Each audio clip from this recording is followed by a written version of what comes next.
Hello दोस्तों, कैसे हैं आप सब। दोस्तों, आज की इस तनाव भरी भाग दौड़ भरी जिंदगी में हम इंसानों को शारीरिक रूप के साथ साथ मानसिक रूप से भी काफी हद तक कमजोर होना पड़ा है। और तो और ऊपर से कोरोना की महामारी मानो कंगाली में आटा गीला ही हो गया है। हर एक पल मौत और जिंदगी का खेल हमारे सामने अपने दांव खेल रहा है। तो दोस्तों, ऐसे में हमें खुद को शांत करने की काफी जरूरत है और इसलिए डॉक्टर्स के साथ काफी लोग मेडिटेशन और एक्सरसाइज की काफी महत्व समझते हैं। पर दोस्तों, आपको क्या लगता है, जिस एक्सरसाइज से हम खुद को फिट और मोटिवेट रखने के लिए करते हैं, वही कभी कभी हमारी जान की दुश्मन भी बन जाती है। वही एक्सरसाइज किसी को जिंदगी भर के लिए अपाहिज बना सकती है। जी हाँ दोस्तों, आज के इस वीडियो को देखने के बाद आप समझ जाएंगे कि कभी कभी हद से ज्यादा एक्सरसाइज खतरनाक साबित हो सकती है। तो दोस्तों, ये वीडियो अंत तक जरूर देखिए, क्योंकि इस वीडियो में बेंच प्रेस नामक एक एक्सरसाइज के बारे में बताएंगे और कुछ केस स्टडी के साथ साथ इसके हानि और लाभ के बारे में भी आपको समझाएंगे। तो दोस्तों, अगर आप भी एक फिटनेस फ्रीक हैं तो इस वीडियो पर एक लाइक तो बनता है और इस वीडियो को अपने सारे फिटनेस फ्रीक दोस्तों के साथ शेयर जरूर करें ताकि वो भी इस एक्सरसाइज के बेनिफिट को जान पाएं। तो चलिए दोस्तों, वीडियो को शुरू करते हुए सबसे पहले जानते हैं बेंच प्रेस क्या है। तो दोस्तों, बायोलॉजी में ह्यूमन बॉडी के चेस्ट को पेक्टोरल कहते हैं, जिसके ऊपर के भाग को पेक्टोरल मेजर कहते हैं।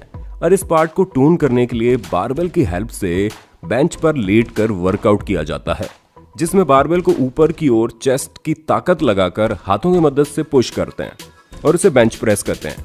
ये काफी कारगर वर्कआउट है जो कि आपके चेस्ट को सही एवं आकर्षक शेप देने में मदद करती है। पर दोस्तों, इस एक्सरसाइज को करने का एक सही तरीका होता है।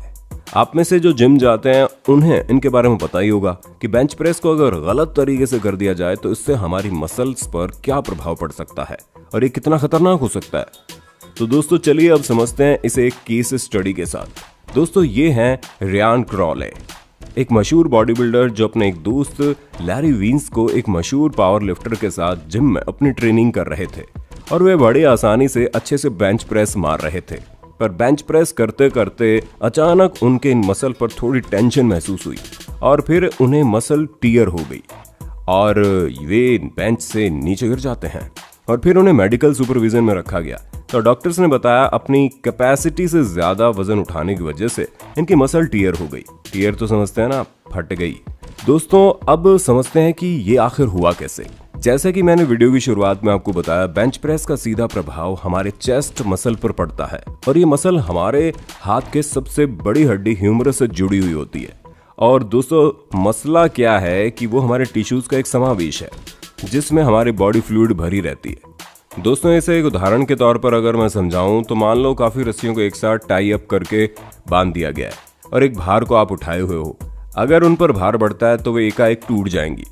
ठीक उसी तरह बेंच प्रेस में यदि कोई व्यक्ति अपनी कैपेबिलिटी से अधिक भार उठाता है तो उसकी मसल टियर होने के चांसेस बढ़ जाते हैं। और यही हुआ रियान क्रॉले के साथ। इन्होंने अपने कैपेसिटी से ज्यादा वजन उठाने की कोशिश की और अंजाम आपके सामने है। दोस्तों, आपको बता दें, मसल टियर होने पर मसल के उस हिस्से पर ब्लू ब्लैक कलर के धब्बे हो जाते हैं और कभी कभी सीरियस मसल टियर होने पर सर्जरी की जरूरत पड़ जाती है। पर दोस्तों, यहाँ एक और बात गौर करने लायक है, वो ये कि पावर लिफ्टर और एक बॉडी बिल्डर में डिफरेंस। जी हाँ दोस्तों, इन दोनों को लेकर काफी कंफ्यूजन आप लोगों के मन में होगी। तो चलिए आपको बताते हैं आखिर इन दोनों के बीच क्या डिफरेंस है। दोस्तों, एक बॉडी बिल्डर की मसल डेंसिटी काफी गहरी होती है, यानी इनके मसल्स काफी टोन्ड और फूले हुए दिखते हैं। वहीं पावर लिफ्टर की मसल डेंसिटी इतनी गहरी होती है कि इनके मसल एक बॉडी बिल्डर से थोड़े कम टोन्ड और फूले हुए रहते हैं। पर दोस्तों, ज्यादा स्ट्रेंथ एक पावर लिफ्टर के मसल में होती है क्योंकि वो क्वांटिटी से ज्यादा क्वालिटी पर फोकस कर ज्यादातर वजनदार वेट नहीं बल्कि एक मॉडरेट वेट को बार बार उठाने की प्रैक्टिस करते रहते हैं, जिससे उनके मसल के इनर पोर्शन में खून का बहाव अधिक हो जाता है और उनके मसल में ताकत ज्यादा आ जाती है। और वहीं बॉडी बिल्डर मसल जल्दी बिल्ड करने के लिए भारी भरकम वेट उठाते रहते हैं और इसी जोश में खुद की बॉडी को जाने अनजाने में नुकसान पहुंचा बैठते हैं। और दोस्तों, यही हुआ रियान क्रॉले के साथ। उन्होंने एक साथ 450 LBS यानी अराउंड 200 किलो के वेट को उठाने के चक्कर में अपनी मसल टियर कर दी दोस्तों इससे एक बात और सामने आती है कि एक बॉडी बिल्डर और एक पावर लिफ्टर की ट्रेनिंग में काफी अंतर होता है। भले ये दोनों एक दूसरे को शारीरिक बॉडी की रूपरेखा में काफी हद तक रिजेंबल करते हैं, पर दोस्तों इनकी बॉडी के बायो मैकेनिज्म एक दूसरे से काफी अलग होते हैं। इसलिए फ्लैट या इंक्लाइन बेंच प्रेस मारते हुए हमें खासा ध्यान रखना चाहिए, क्योंकि इन पोजीशंस में हमारे कंधे काफी हद तक किसी भी इंजरी के लिए वल्नरेबल हो जाते हैं, क्योंकि हमारे दोनों कंधे हमारी छाती से काफी दूर हो जाते हैं और जो कंधे से हड्डी निकलकर फोर आर्म बाइसेप तक जाती है वो इतनी दूर हो जाती है कि पूरा वेट का भार कंधे पर आ जाता है। और दोस्तों जिन लोगों का जॉ रोटेटर कफ वीक होता है तो फिर तो इंजरी के चांसेस और ज्यादा बढ़ जाते हैं और इन्हें अपने चेस्ट के फ्रंट डेल्टॉइड पर प्रेशर फील होता है। और दोस्तों जो हमारे एक्सटर्नल रोटेटर कफ होते हैं जैसे इंफ्रास्पिनेटस और टेरेस माइनर, जो आपके आर्म्स को बाहर की तरफ रोटेट करवाते हैं, और अगर वो दोनों ही वीक हो जाते हैं तो आप फ्लैट बेंच प्रेस सही तरीके से नहीं कर पाएंगे। और यहीं पर दोस्तों एक और पॉइंट भी आता है जो काफी ज्यादा महत्वपूर्ण है। दोस्तों जिन व्यक्तियों के हाथ लंबे होते हैं उन्हें फ्लैट बेंच प्रेस लगाने से बचना चाहिए, क्योंकि फ्लैट बेंच प्रेस मारते समय जब वो रोड को नीचे लाते हैं तो उनकी एल्बो काफी नीचे तक आ जाती है और तभी बारबेल उनके चेस्ट को छू पाती है और इससे उस व्यक्ति का पैक खिंच जाता है। और जब वो उस खिंचे हुए पैक पर रेजिस्टेंस के तौर पर भार वो व्यक्ति पकड़ा रहता है तो मसल टियर होने की संभावना काफी हद तक बढ़ जाती है और वेट को वापस पुश करते वक्त भी वो मसल टियर हो सकती है। पर दोस्तों क्या आपको लगता है मसल टियर केवल भारी वेट उठाने से ही हो सकती है? क्या मसल टियर गलत तरीके से फ्लैट या इंक्लाइंड बेंच प्रेस मारने से ही हो सकती है? आप इस बारे में क्या सोचते हैं हमें नीचे कमेंट सेक्शन में बताना। पर तब तक के लिए हम आपको इस सवाल का जवाब देते हैं, जी नहीं। दोस्तों मसल टियर एक लाइट वेट उठाते वक्त भी हो सकती है, पर दोस्तों ये तब होता है जब आपके हाथ कब किसी मसल से पहले ही खिंचाव या टेंशन में हो, जिससे आपके मसल टियर तो नहीं होंगे पर आपको मसल पूल हो सकती है। इसलिए दोस्तों आजकल हर छोटे से छोटा और बड़े से बड़ा बॉडी बिल्डर और पावर लिफ्टर, फिजियोथेरेपिस्ट और कायरो प्रैक्टिस के पास बार बार जाते आते हुए दिख ही जाते हैं। और इसलिए वेस्टर्न कल्चर में अब लोग आज कितना खास अभ्यास बनते जा रहा है। और तो और पूरा मेडिकल साइंस भी मसल की मोबिलिटी और स्ट्रेंथ ट्रेनिंग पर नए नए शोध कर रहा है, जिससे नए नए उपचार आए दिन सामने आ रहे हैं। दोस्तों गलत तरीके से बेंच प्रेस मारने से कई बॉडी बिल्डर के करियर भी खत्म हो गए हैं और कई तो इससे तौबा भी कर लेते हैं, क्योंकि ये एक एक्सरसाइज जिसने काफी बॉडी बिल्डर की जिंदगी और सपनों को हमेशा हमेशा के लिए तहस नहस कर दिया है। और इसी के एक जीते जागते उदाहरण बन पड़े हैं रियान क्रॉले, जो केवल 23 साल के यंग बॉडी बिल्डर हैं और उन्हें एक बहुत ही भयंकर मसल टियर हो गई थी। पर अब ऐसी खबर है इनकी सर्जरी सक्सेसफुल हो गई है और अब ये जल्द ही अपने पुराने वर्कआउट रूटीन में शामिल हो सकते हैं।